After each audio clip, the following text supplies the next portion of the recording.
तो तालिबान का खौफ इस कदर है कि लोग डरे सहमे हुए हैं। अफगानिस्तान से किसी भी हाल में वो कहीं भी चले जाना चाहते हैं। हम आपको दिखाएंगे वो तस्वीरें भी।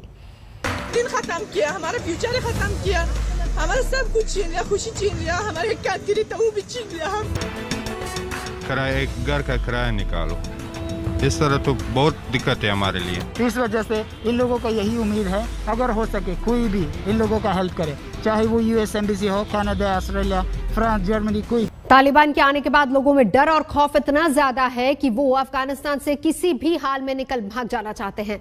जहाज में लगकर, जहाज पर लटक कर, कोई भी हाल हो, कोई भी मुल्क हो, वहां जाना चाहते हैं। दिल्ली में भी अफगानिस्तान के लोग कई देशों की एम्बेसी के बाहर लंबी लाइनों में लगे हैं ताकि वीजा मिल जाए और वो अफगानिस्तान से दूर कहीं किसी और मुल्क में जाकर बस जाएं। अमेरिकी दूतावास के बाहर लंबी कतारें अफगानी लोगों की लगी हुई हैं और ऑस्ट्रेलिया के दूतावास के बाहर भी लंबी कतारें अफगानिस्तान के लोगों की लगी है क्योंकि वो वापस नहीं जाना चाहते हैं। अफगानिस्तान में जिस तरीके की स्थिति बनी हुई है, वैसे में भारत में जो अफगानी नागरिक रह रहे हैं उनमें अफरा तफरी की स्थिति इस वक्त मौजूद है और वो अलग अलग एम्बेसीज के सामने जा रहे हैं। ये बताइए कि आप लोग यहाँ पर पहुँचे हुए हैं, क्या दिक्कतें हैं और किस तरीके की मांग को लेकर के यहाँ आए? सर, हम इसलिए यहाँ पे आई आज के क्योंकि अफगानिस्तान की सिचुएशन सब दुनिया को पता है अभी, और ख़ासतन अमेरिका को बहुत ज़्यादा पता है क्योंकि अमेरिका ने 20 साल अफगानिस्तान पे तो मतलब मदद किया। उन लोगों को सब कुछ वहाँ की रूल पता है और तालिबान की रूल हर चीज़ उन लोगों को पता है। पाकिस्तान बेचती है, ये जुल्म नहीं किया है, आप बता दीजिए हमको। जैसा कि एक माँ को दूध नहीं उनको बच्चे को देने के लिए जब भी मर गई, जुल्म नहीं किया है। फिर जो कह रही है हम जुल्म नहीं करेंगे, जुल्म नहीं फिर क्या है? जो एक आदमी को हलाल किया, खानदार में एक आदमी को, एक बास्कर को जो आर्मी कैमरा उसके पास भी था और उन्होंने अपनी कैमरा को चेंज किया, वो चेंज नहीं किया था, फिर उनको हलाल किया, उसका असला ले लिया, बंदूक ले लिया, उसका हलाल हुआ। ये जुल्म नहीं किया है। फिर कह रहे कि हम जुल्म नहीं करते। लीडीज को ऊपर 14 साल लड़की को जो इतना खूबसूरत उसको जमा करके बेहोश करके ताबूत में एक जगह जमा करके पाकिस्तान भेजती है। हमारे में क्या बचा? इज्जत नहीं है, आबरू नहीं है, हमारा कातिरी छीन लिया हमारा। फिर ये जुल्म नहीं, फिर केस के इस सितम को आप लोग क्या नाम दे सकती हो? झूठ, सब झूठ। मेरा ईगो, मेरा गुरूर इतना जारी नहीं थी मैं किसी एम्बेसी के पीछे जाऊं और रो।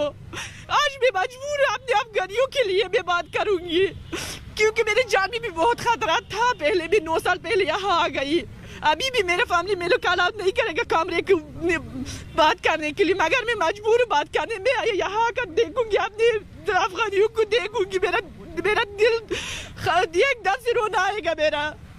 हर किसी चाहते उसका लाइफ ठीक से मतलब जाए और उसका पूरा फैमिली ठीक से जिंदगी करे। हमारा तो जिंदगी बचा नहीं है।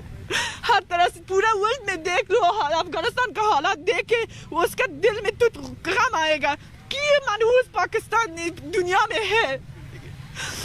आपने पाकिस्तान का नाम लिया, पूरी तरीके से बहुत सारे लोग बता रहे हैं कि सारा इन्वॉल्वमेंट इसमें पाकिस्तान का रहा है तालिबान के साथ में। ये तो सब लोगों को पता है, पाकिस्तान एक गद्दार मनहूस कंट्री है पूरा दुनिया में। तो ये हर तरह से अफगानिस्तान के नजदीक हर तरह से मुश्किल दे सकती है हमारे कंट्री को, और इस तरह से लोगों को अपने कब्जे में लिया। अपने अभी तो उनका प्लानिंग ऐसे जैसा कि जितना गवर्नमेंट पहले काम करती उसका खत्म करेगा पहले। तो तालिबान ने अफगानिस्तान पर कब्जा कर लिया और इसको लेकर भारत से भी बहुत सारी प्रतिक्रियाएं आ रही हैं। मशहूर शायर मुनव्वर राणा भी तालिबान के हमदर्द बन बैठे हैं। क्या कुछ उन्होंने कहा, सुनवाते हैं आपको। तालिबान ने अफगानिस्तान पर कब्जा कर लिया। आज ये मुद्दा देश और दुनिया में छाया हुआ है। इस मुद्दे पर क्या सोचते हैं मशहूर शायर मुनव्वर राणा हमारे साथ बात करने के लिए है। मुनव्वर साहब, अफगानिस्तान के ऊपर तालिबान ने कब्जा कर लिया, तालिबान और हिंदुस्तान के बीच में कैसे देख रहे हैं कि क्या होगा आने वाले वक्त में? हिंदुस्तान के लिए अच्छे दिन रहेंगे क्योंकि आज तक 1000 बरस 921 बरस की तारीख है अफगानिस्तान से दोस्ती की। कभी किसी अफगानी ने किसी हिंदुस्तान को न बुरा कहा, न नुकसान पहुंचाया, और न अपनी मोहब्बत में कमी की। लेकिन अब तो वहाँ पे तालिबान का कब्जा हो गया। तालिबान का मतलब आतंकवादी संगठन कहा जाता है। उसकी क्रूरता की जो मिसालें हैं, जो तस्वीरें आती, बहुत डरावनी होती है। बात निकलेगी तो फिर दूर तक जाएगी, समझे आप। ये इस किस्म की जितनी वो क्रूरता उनके यहाँ है, उससे ज्यादा क्रूरता तो हमारे यहाँ भी है। हम तो अहिंसा के पुजारी बताए जाते हैं, हम लोग अहिंसा के पुजारी हैं। बताए जाते रहे होंगे कभी, जब अहिंसा रही होगी भगवान राम के जमाने में। आज तो राम राज्य कहा जाता ना, राम राज्य है। राम राज्य है। नहीं, अब राम राज्य कहाँ है? अब तो काम राज है। हा? बस अगर भगवान राम से काम है तो ठीक है, तो काम राज है, राम राज नहीं है, बिल्कुल राम राज नहीं है। तालिबान से हिंदुस्तान को डरने की जरूरत महसूस होती है? लगता है कि तालिबान से डरना चाहिए, खतरा है? बिल्कुल नहीं। क्यों नहीं? इसलिए कि हजारों बरस का जो उनका साथ है, उसमें उन्होंने कभी भी किसी हिंदुस्तानी को नुकसान नहीं पहुंचाया। जब इससे पहले वो मुल्ला उमर वगैरह सब पूरे उनकी हुकूमत थी, तब भी उन्होंने किसी हिंदुस्तानी को नहीं मारा, न पीटा, न परेशान किया। ठीक है, ये भाई हमारा मुल्क है, हम कह सकते हैं किसी को भी, यानी हमारी सरकार कह सकती है कि आप हमारा मुल्क छोड़ दीजिए, लेकिन उन्होंने किसी हिंदुस्तानी को मारा नहीं। इसलिए नहीं मारा कि उनके बाप दादा यहाँ आबाद रहे हैं, यहाँ से कमा के अपने बच्चों को उन्होंने पाला है। अपनी लड़कियों के लिए दुपट्टे से लेकर के और कुर्ते पैजामे के कपड़े सब यहाँ से खरीद करके ले गए हैं। अपने बच्चों अपनी बच्चियों की आबरू के लिए जो कपड़े इस्तेमाल होते हैं वो सब यहाँ से खरीद के ले गए हैं। आज भी हमारे मोदी जी ने जो वहाँ पर पार्लियामेंट बनवाई है और जो सब इमदाद की है, और करते रहना चाहिए। ऐसा नहीं है कि उसका नुकसान होगा। एक बार तो नुकसान पाकिस्तान से हो सकता है, लेकिन अफगानिस्तान से नुकसान नहीं पहुंचेगा। लेकिन अब अफगानिस्तान में वहां पर तो कोई सरकार नहीं है, तालिबान की सरकार है ना, तालिबान का कब्जा है। भाई आप देखिए, फिर आप ऐसे छेड़ रहे हैं कि हम ये बोलें कि यहाँ पर भी अभी जिन लोगों की हुकूमत है वो भी तो पहले जमाने में तालिबान ही थे। कौन लोग? अब इसमें कोई फायदा नहीं है अननेसेसरी, लेकिन ये कि अच्छे में बनने में, बुरे बनने में कोई वक्त नहीं लगता है, लेकिन अगर नहीं बनते हैं तो हजारों साल नहीं बनते हैं। हमने आपसे बताया कि कम से कम इतिहास के पन्नों को जब आप देखेंगे तो आपको ये अंदाजा हो जाएगा कि अफगानी जो है हमेशा से हर जमाने में हिंदुस्तान के साथ खड़े रहे हैं। अब ये है कि ये उनके कबीलों के नाम है, कोई कुछ है, कोई कंधारी है, कोई कुछ है, कोई काबुली है, कोई अलग अलग नाम है उनके। उनमें एक नाम इसका भी है। तालिबान ने जिस बात कर रहे हैं अफगानिस्तान की, जिस देश पे कब्जा किया है, वहां के लोगों को भी तो परेशान किया है, तो कैसे हिंदुस्तान का दोस्त हो सकता है? नहीं, देखिए वो उनका इंटरनल मामला है ना। लेकिन जो आदमी अपने घर में सही से बर्ताव नहीं कर रहा, वो पड़ोसी और हमसे बर्ताव क्या करेगा सही? तो भी ये बात तो आपके ऊपर भी सही आती है, हिंदुस्तान पर भी सही आती है। कैसे? कि जब आप अपने देश वालों के साथ बर्ताव नहीं करते हैं सही। आगे बढ़ते हैं। पश्चिम बंगाल में बीते चुनाव के बाद हुई हिंसा को लेकर कोलकाता हाईकोर्ट ने एक अहम आदेश दिया है और इसके मुताबिक रेप और हत्या के सभी मामलों की जांच अब सीबीआई करेगी। अदालत ने केंद्रीय एजेंसी से जांच कराने का फैसला लिया है। 5 प्रदेशों में एक साथ चुनाव हुए, लेकिन सिर्फ और सिर्फ बंगाल में हिंसा का क्रम लगातार जारी रहा, चुनावों के दौरान भी और चुनावों के बाद भी। चुनावों के बाद जो हिंसा देखी गई वो अपने में अप्रत्याशित थी। जिस प्रकार से टीएमसी के कार्यकर्ताओं ने भाजपा के समर्थकों पर, भाजपा के वोटरों पर, भाजपा के कार्यकर्ताओं पर हमला बोला, महिलाओं के साथ बलात्कार के जो वाक़या सामने आए, लोगों के घर तोड़ने की जो बातें सामने आई, लाखों लोगों को बंगाल छोड़कर दूसरे प्रदेशों में जाकर शरण लेनी पड़ी, और ये सब ममता बनर्जी के प्रशासन के अंदर हुआ।